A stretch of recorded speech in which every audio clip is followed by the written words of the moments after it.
Welcome back, kindergarten students. So it's nice to have you in class and thinking about our idea of using Angry Birds for this assignment. I had said earlier in the slideshow that it's fine practice for sure. If you like to look at characters or other artists' artwork and copy that at your house as a form of practice. I think it's really good practice to copy. For the art room, though, we like to make our own artwork. So today what I'm going to challenge you to do is create 6 birds on your paper. In kindergarten, we talk a lot about using our simple shapes to build animals. And so the simple shape that I'm going to use today is a circle. Circles are so incredibly challenging to draw, so I'm actually not going to freehand or just draw a circle just using my pencil. I'm going to trace something. So what I did is I found a long piece of paper, but you can use any size piece of paper you want to, and I found something round. And I know that this object, this round cup, I can place 6 different circles across my paper with a cup this size. If I had a really large cup, I could probably only fit 3 birds. So you could use 2 pieces of paper if that was the case, or find a smaller cup. You decide what's best going to work for you. So my birds, I want to have like a story happening on my paper. So I'm going to put 6 birds, and these are color wheel birds, not angry birds. So my birds are going to be friendly with each other. I want them to get along.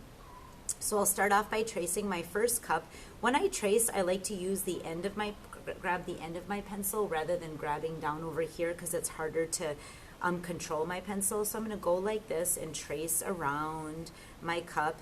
I'm going to have a bird kind of be up in the air. And if I put my bird way over here, I'm not going to be able to fit 6 birds across my page. So I'm going to leave a little distance in between my birds. And I think I'm going to make this one go down. Yeah, I'll have this one go down. So I have 3 birds. This one will be kind of in the middle again, maybe. And I need to fit 2 more on here. I'll have another one go up, I guess.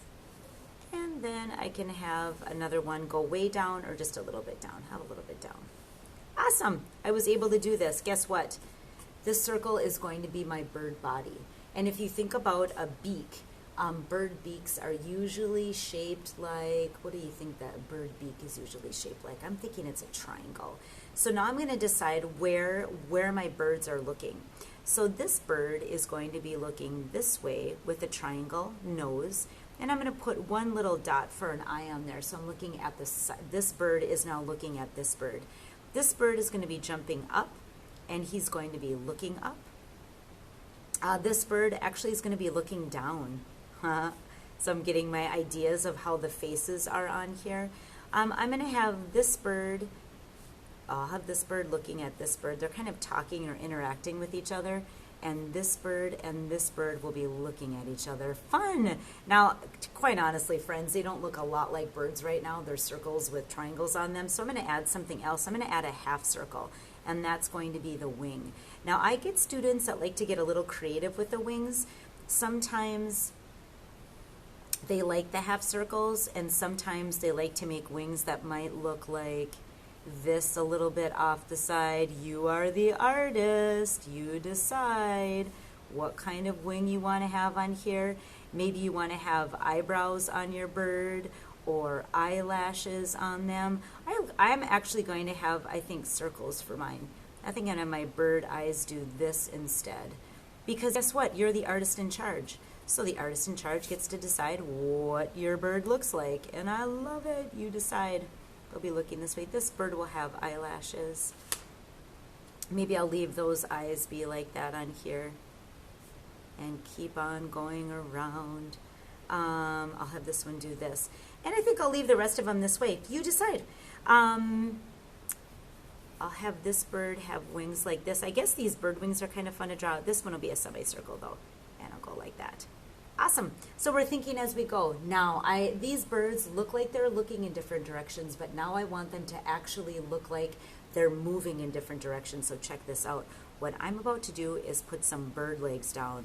This bird is going to be pointing his toes and flying up to the sky. This bird is going to be standing watching with the toes. Mrs. Sama likes these toes. And maybe looking up this way. This bird is going to be bending its legs, and I think he's hungry and is getting some breakfast. So I'm going to put a worm in this bird's beak. Look at how these simple shapes are suddenly adding action.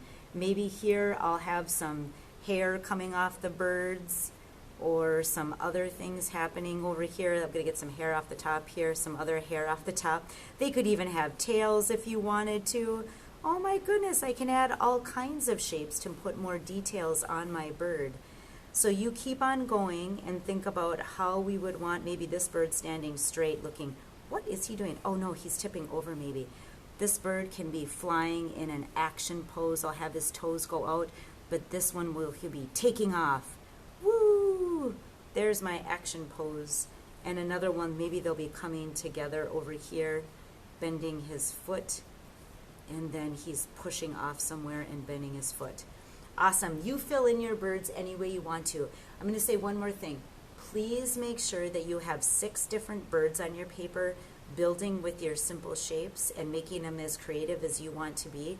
We are going to paint on the inside of the circle. That's part of what we're doing with this activity.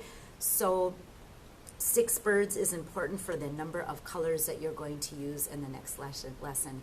Have fun drawing, friends. Save this, and in the next lesson, I'll show you how to use some colors. See you later, friends. Bye.